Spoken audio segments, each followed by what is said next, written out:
할렐루야. 아멘. 각 교회들마다 1년에 한 번 내지는 두세 번 정도 열었던 큰 잔치들이 있습니다. 바로 부흥회라는 잔치죠.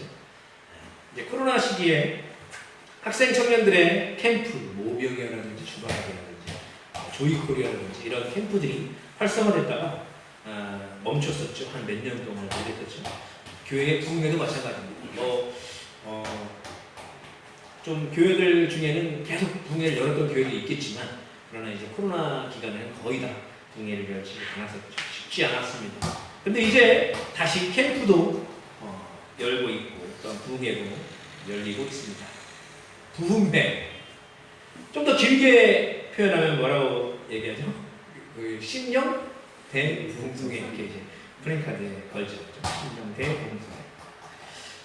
지금은 생각해 보면 제가 사역했던 교회들도 마찬가지인데요. 부흥회 기간이 굉장히 짧아졌어요.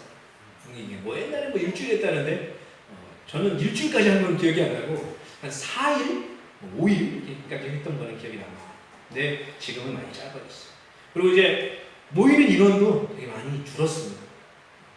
근데 저 어릴 때만 해도 그러지 않았어요. 이제 부흥회 한다고 하면 연합 부흥회를 하든지 아니면 자교회 부흥회를 하든지 빠짐없이 했습니다. 특별히 저희 어머니께서는 꼭 앞자리를 가셔야 하는 분이셔서 제가 앞자리를 사모했습니다. 강제로 앞자리를 사모했어요. 근데 어릴 때부터 부흥회를 가면서 부흥회에 오시는 강사 목사님들의 말씀 주제를 지금도 생각해 보면 뭐였을까? 생각해 보면 빠지지 않는 주제가 하나 있었는데 그것은 바로 복이었습니다. 복. 그런데 이 복이라는 것은 강사님께서 전하기 좋은 주제이기 때문에만 전한 것이 아니고 성도들이 바라는 것이었기 때문에 항상 주제가 있던 거예요. 그러면 예전에는 이렇게 부흥회 하면은 사모하는 마음으로 다 모였는데 왜 요즘 시대에는 성도들이 많이 오지 않을까 생각을 해봅니다. 바라는 것들이 적어졌기 때문이 아닌가 하는 거예요. 그때 한 2, 30년 전, 10년 전 이때보다도 지금 내가 하나님께 바라는 것들, 삶 속에서 채워져야 되겠다 생각하는 것들, 구해야 되겠다 생각하는 것들이 적어지지 않았나. 제가 어릴 때만 해도 어려운 분들이 많으셨습니다. 나만 못 먹고 사는 게 아니라 내 옆에 있는 이웃도 못 먹고 같이 못 먹고 사는 사람들도 있었다는 거예요. 그래서 복을 갈망했습니다. 특별히 채워주시는 그 은혜를 갈망하는 영혼들이 많았다는 거죠. 영적인 것뿐만 아니라 육적인 것들까지도 부재가 많았다는 거예요.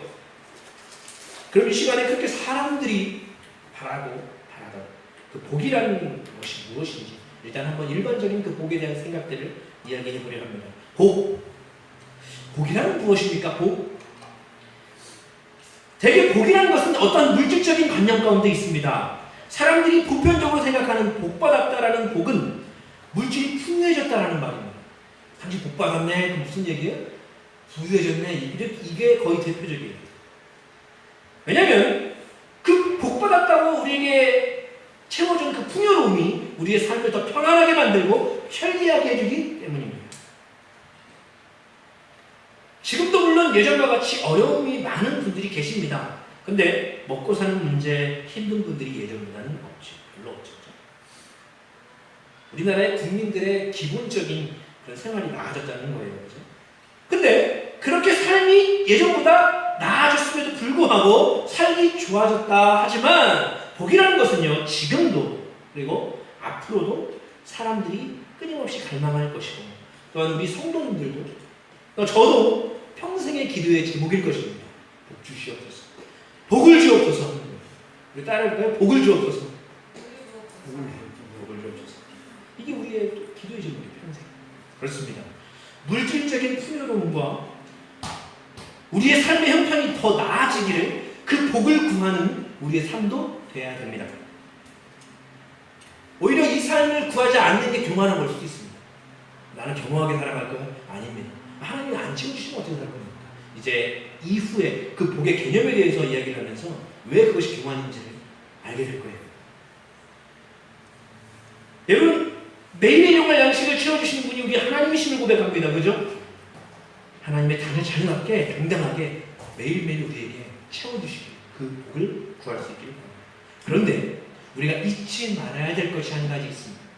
그것이 무엇이냐면 바로 하나님께서 나에게 어떤 복을 내려주실까? 이거에 대한 것이 아니라 그 복이라는 것이 무엇이냐라는 것을 우리가 기억해야 된다.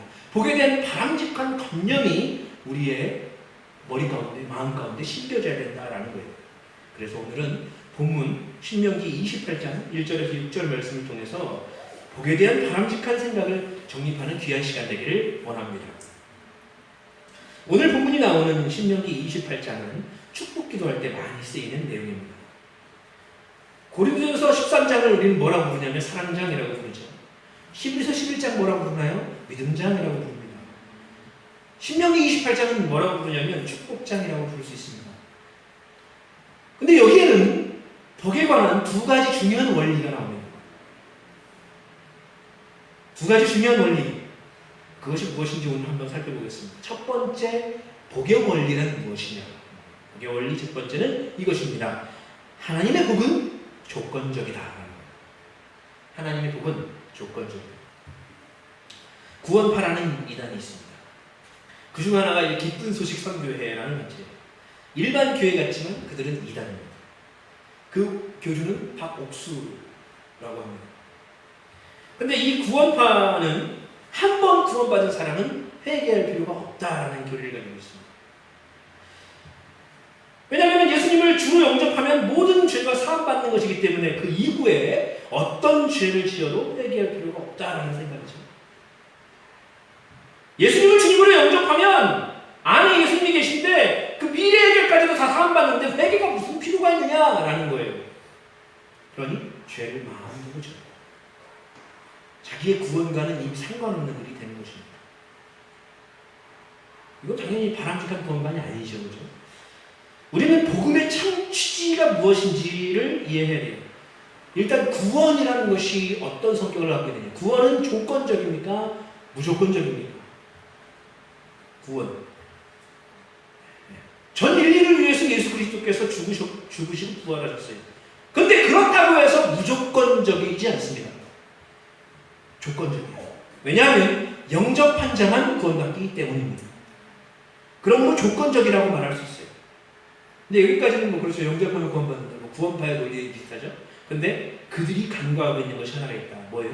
그 구원이라는 것은 계속성이 있어야 된다. 우리가 한 번 영접했다고 해서 그날부터 교회를 가지 않고 내 마음대로 살면서 내가 입으로는 나 하나님 영접했어. 아무리 떠들어도 아마도 그는 하나님께서 구원받은 백성으로 여기지 않으실 거다라는 거예요. 저는 확신합니다. 오늘 본문이 말하고 있는 복에 대한 이야기도 마찬가지의 맥락이에요. 오늘 본문이 말하는 복주심에 대한 특성이 하나가 있는데 뭐예요? 하나님께서 복을 주시는 것도 구원과 같이 조건적인 성격이 있다라는 거예요. 이 사실을 기억해야 됩니다. 오늘 본문에 기록된 우리의 삶 속에서 하나님께서 내리시는 복은 더욱 조건적인 성격이 있음을 성경이 우리에게 보여주고 있어요. 오늘 본문에는 하나님의 눈에 보이는 축복, 하나님께서 주시는 눈에 보이는 축복들이 나열되어 있어요. 그죠? 근데 이것을 주시기 전에 조건이 있습니다. 근데 그 조건이 아주 단순한데요. 성경에 나오는 복의 조건은 단 한 가지로 항상 통일됩니다. 그것이 무엇입니까? 바로 하나님의 말씀에 순종하는 것입니다. 하나님 말씀을 듣고 행하는 것. 우리 본문 1절과 2절 말씀을 함께 다시 한번 읽어보겠습니다. 시작! 내가 내 하나님 여호와의 말씀을 삼가 듣고 내가 오늘 내게 명령하는 그의 모든 명령을 지켜 행하면 내 하나님 여호와께서 너를 세계 모든 민족 위에 뛰어나게 하실 것이다. 내가 내 하나님 여호와의 말씀을 청종하면 이 모든 복이 내게 임하며 내게 이르리니. 아멘. 하나님께서 조건을 내놓으셨어요. 뭐예요? 자, 내가 3절부터 너에게 복을 줄 것이다. 3절부터 6절까지 있는 복을 줄 것인데 대신 내 말씀, 여호와의 말씀을 삼가 듣고 그 명령을 지켜 행하면 내가 너를 세계 민족 위에 뛰어나게 해줄게. 2절 네 하나님 여호와의 말씀을 청종하면 이 모든 복이 너에게 임할 것이다. 근데 그 복이 무엇이냐? 3절부터 6절까지 우리 함께라는 교회 가족들이 하나님 눈에 보이는 복 다 얻을 수 있길 바랍니다. 저도 소원합니다. 그러나 그 축복, 그 복은 그냥 뭐 간절한 소원을 가지고 비는 것만 가지고는 된다 안 된다? 안 된다. 힘쓰고 애쓰고 울며 기도한다고 해도 부족하다. 그 보이는 눈에 보이는 축복 우리가 받기 위해서 하나님 앞에 복받을 행동을 해야 된다. 자, 내가 너에게 복 줄 테니까 내 말씀 들어 이게 아니야. 그죠? 내 말을 들으면 줄게.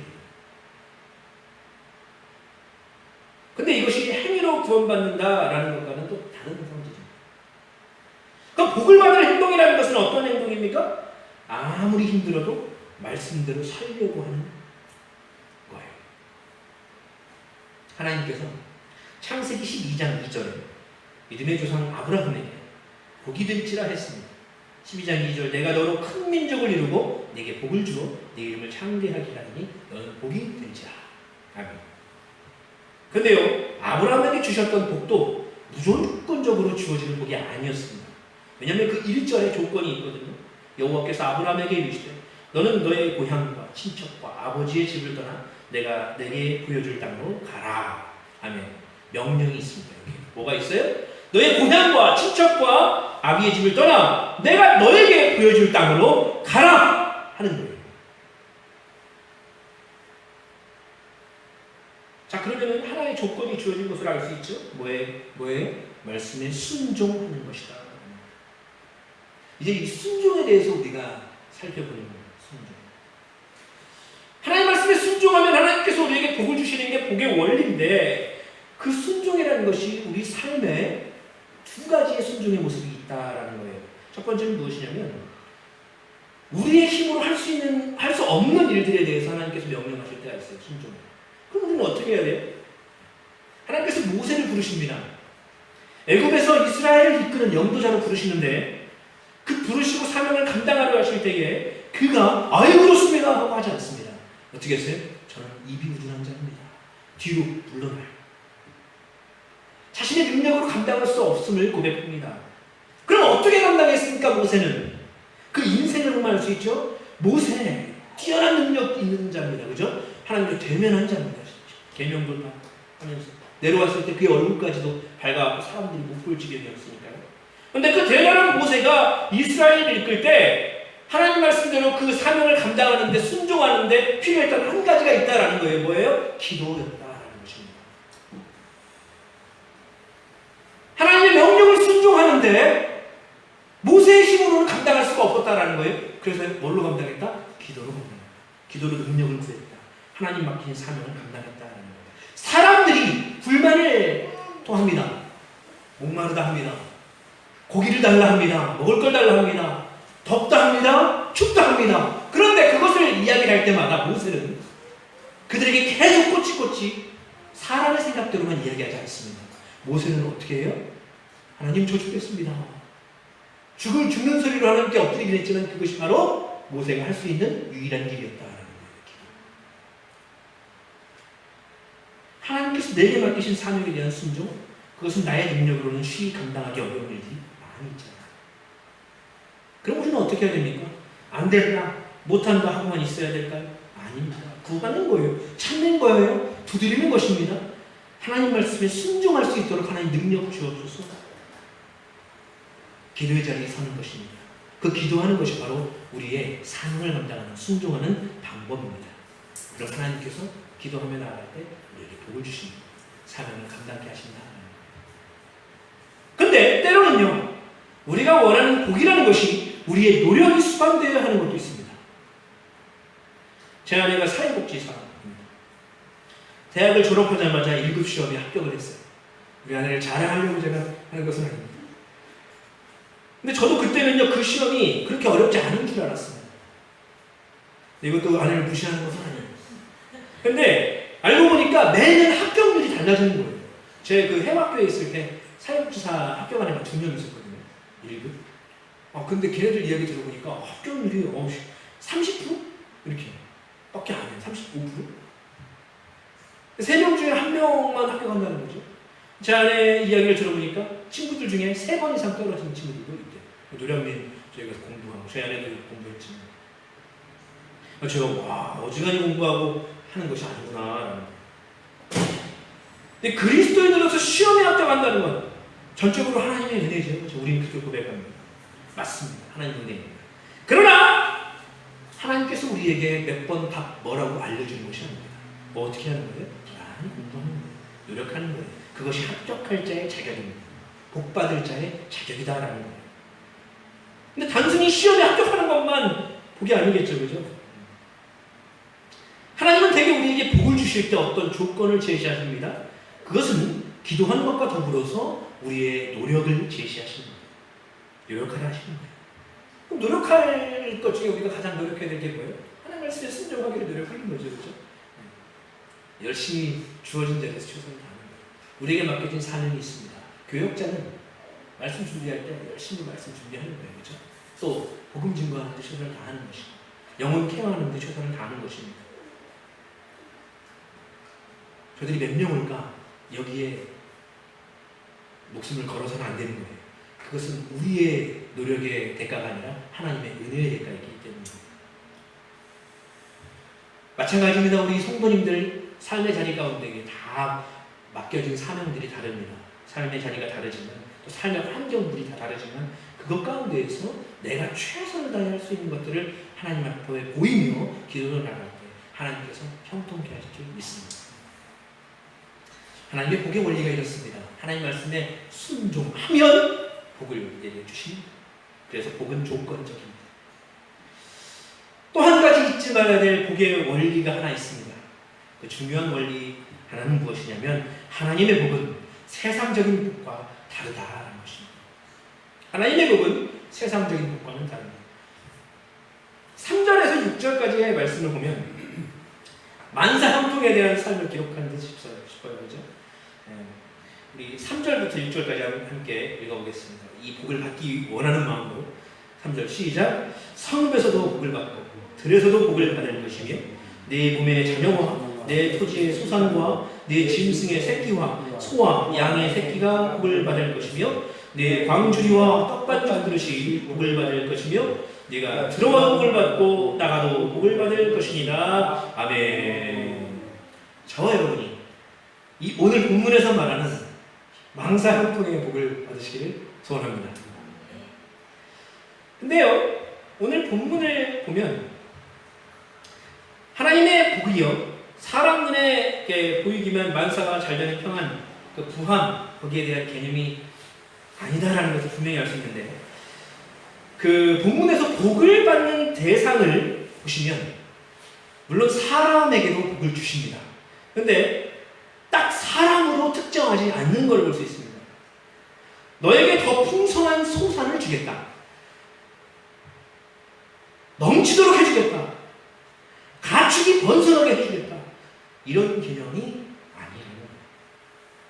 복을 받는 대상을 단순한 사람이 아니라 그 사람과 관련한 여러 가지 것들로 이야기하는 걸 볼 수 있습니다. 네 몸의 자녀가 복을 받는 것이죠. 네 토지의 소산이 복을 받습니다. 네 짐승의 새끼가, 소와 양의 새끼가 복을 받는 거예요. 내 광주리, 우리의 광주리가 복을 받고 떡반죽 그릇이 복을 받는 거예요. 참 이상하죠? 우합니까? 마치 그릇을 사람처럼 표현하고 있죠. 근데 이것이 바로 하나님의 뜻이다라는 거예요. 그러면 쉽게 말해서 5절 말씀에 광주리, 떡반죽 그릇, 우리 가정에서 쓰는 그릇들이 복을 받는다. 이거 어떤 의미일까요? 이게? 하필 대야가 아니고 가라가 아니고 어떠한 창고가 복을 받는 것이 아니라 광주리가 복을 받고 가정에서 쓰는 작은 떡반죽 그릇이 복을 받는다. 이게 무슨 의미입니까? 이것은 이제 결국은 복이라는 것이죠. 하나님 주시는 복이, 우리가 구해야 되는 복이, 어떤 물질의 풍성함, 넘쳐나는 것, 이게 아니다라는 거예요. 하나님이 채워주시는 복도 그런 복만 있는 것이 아니다라는 거예요. 떡반죽 그릇, 여러분 어떤 의미입니까? 가정에서 쓰는 떡반죽 그릇, 광주리. 이것은 일용할 것입니다. 여기에 복을 주면 뭐합니까? 복을 주는 거예요.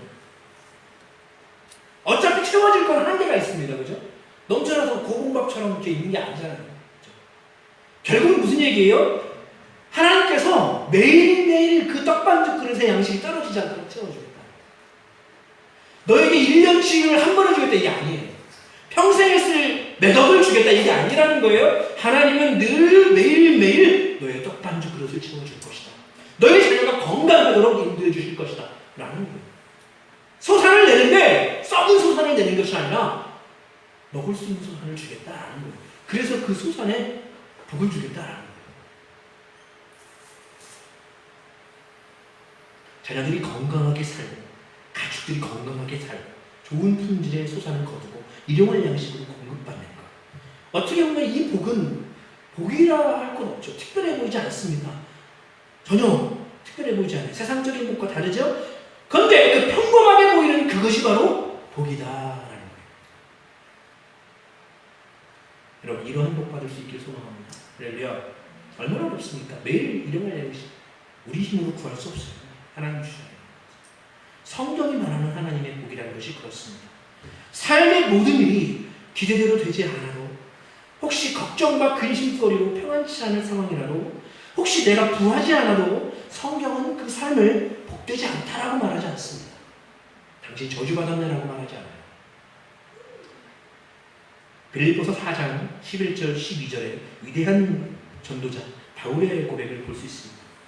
빌립보서 4장 11절 12절 내가 궁핍함으로 말하는 것이 아니냐. 어떠한 형편이든지 나는 자족하기를 배웠노니 나는 비천에 처할 줄도 알고 풍부에 처할 줄도 알아. 모든 일 곧 배부름과 배고픔과 풍부와 궁핍에도 처할 줄 아는 일치의 비결을 배웠노라. 아멘. 자기의 인생의 고백. 뭐를 배웠어요?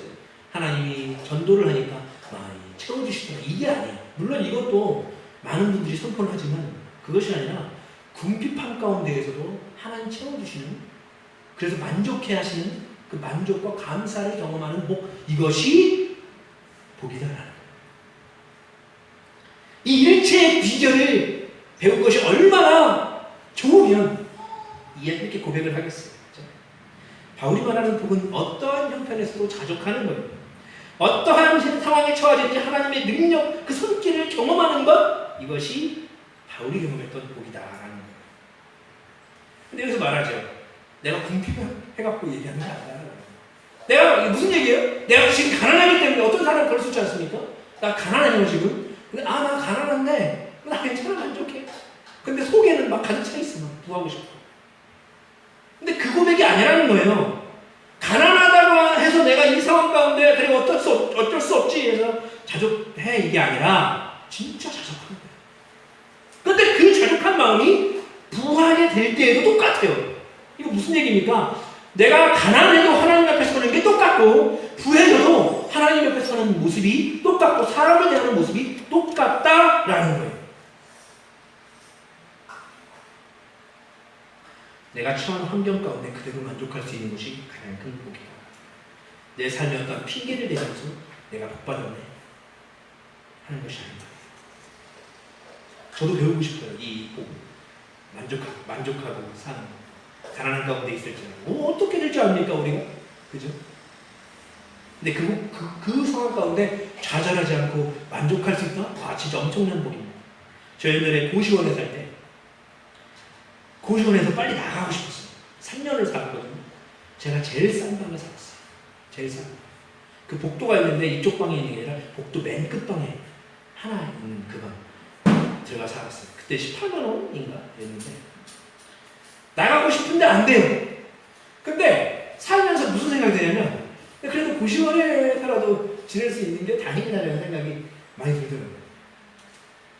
지금도 그런 생각입니다.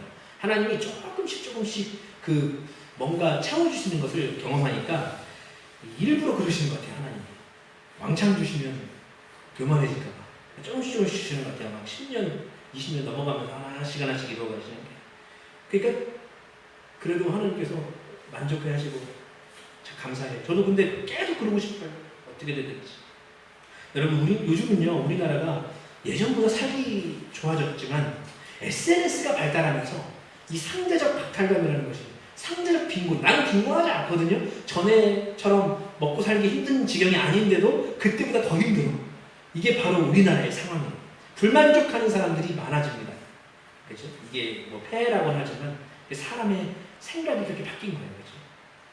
근데 그렇다고 모든 사람이 다 박탈감 느끼진 않습니다. 아, 저 사람 성공했구나. 저렇게 사는구나. 저거 먹는구나. 아, 저거 타는구나. 저기 사는구나. 돈 많이 벌었냐고 끝나는 사람도 있어요. 그죠? 근데 이 사람이 신앙인이다? 그럼 자족하는 마음 가진 사람과 그 복 받은 사람이라 우리가 말할 수 있는 거예요. 근데요, 왜 이것이 복이냐? 최종적으로 바울은 그 자기의 상황에 대해서 만족한다 이걸 말하는 것이 아니라 13절에 위대한 고백이 있잖아요. 내게 능력 주시는 자 안에서 내가 모든 것을 할 수 있느냐. 아멘. 내가 지금 자족하죠? 그럼 그 자리 가운데 평생 살아갈까요? 아닙니다. 하나님 그 삶 가운데에 인도하신다. 다윗 항상 도망자의 삶을 주신 게 아니잖아요. 물론 도망자로서의 삶을 살아가는 것도 하나님 주신 자리였죠. 그 상황 가운데서 하나님 경배했죠. 그러나 바울은 왕의 자리에서도 하나님을 경배했다. 그 능력을 하나님 주셨기 때문에. 능력 주시는 자 안에서 내가 모든 것을 할 수 있느니라. 이게 복이에요. 그러니까 바울은 어떠한 상황 가운데 있어도 그 일을 감당할 수 있는 것, 그것이 또 가장 큰 복이다. 자족하는 것도 복인데 그 능력 주시는 자, 그 능력도 복이다. 여러분, 삶이 고단한 분들 계시다면 위로가 되기를 바랍니다. 지금은 내가 능력이 없어서 하지 못하는 일들, 성공하지 못하는 일들, 계속 실패하는 것과 같은 일들이 있습니다. 채워지지 않는 것들도 많을지라도 언젠가 그분의 때에 모든 것을 할 수 있음을 믿으시기 바랍니다. 근데 그것은 우리의 능력과 지혜로 해내는 것이 아니에요. 능력 주시는 자 안에서 볼 수 있는 거예요. 다윗도 시편 23편에 말합니다. 내가 사망의 음침한 골짜기로 달릴지라도 해를 두려워하지 않을 것은 주께서 나와 함께 하시니라. 주의 지팡이와 막대기가 나를 안위하시나이다. 아멘. 다윗의 고백은요, 내가 하나님을 믿기 때문에 사망의 음침한 골짜기가 없을 것이다. 이렇게 단언하고 있는 것이 아니에요. 이미 다윗은 그런 골짜기를 많이 지났던 것을 우리는 알 수 있습니다. 다윗도 내가 언제든지 사망의 음침한 골짜기를 다니게 될 수 있다라는 것을 고백하고 있는 거예요. 그러나 그것 가운데서도 하나님께서 함께 하실 것이기 때문에 자기는 두려워하지 않는다. 어떤 고백입니까? 하나님의 복은 뭐예요? 하나님이 함께하고 계십니다. 그 자체가 복된 삶이다 라는 것을 우리에게 보여주고 계십니다. 여러분, 가장 큰 복 뭐예요? 하나님이 우리와 함께 하신 임마누엘의 하나님을 경험하는 복인 줄 믿으시기 바랍니다. 늘 하나님과 동행하는, 하나님의 손길 잡고 거니는 그 삶의 경험을 할 수 있는 저와 여러분 되기를 바라요. 말씀을 마무리하렵니다. 우리 주위에는 수많은 유혹들이 있습니다. 세상 사람들은 그 유혹에 넘어가요. 바람직하지 못한 방법으로 큰 유익을 탐하기도 합니다. 성도들 중에도 나의 유익을 위해서 영적인 삶을 놔버리는 사람들도 많이 있습니다. 더 많이 갖고 더 많이 즐기고 평안하고 여유로웠으면 좋겠다. 그것이 바로 그들이 말하는 복이기 때문이에요. 그러나 성도가 말하는 복은 하나님 안에서 말씀 가운데 살아가며 그 말씀대로 살려고 노력하고 또한 하나님이 함께 하시고 경험하는 삶이 최고의 복임을 이 시간에 고백합니다. 그런 삶을 살아갈 때에 하나님께서는 우리의 삶이 복되게 하실 것입니다. 형통케 하실 것입니다. 우리의 마음을 평안케 하실 것입니다. 한 주간 말씀과 기도로 하나님과 교제하며 일용할 양식으로 채우시고 나와 함께 하시는 하나님을 경험하는 복된 저와 여러분 되시길 간절히 소망합니다. 기도하겠습니다.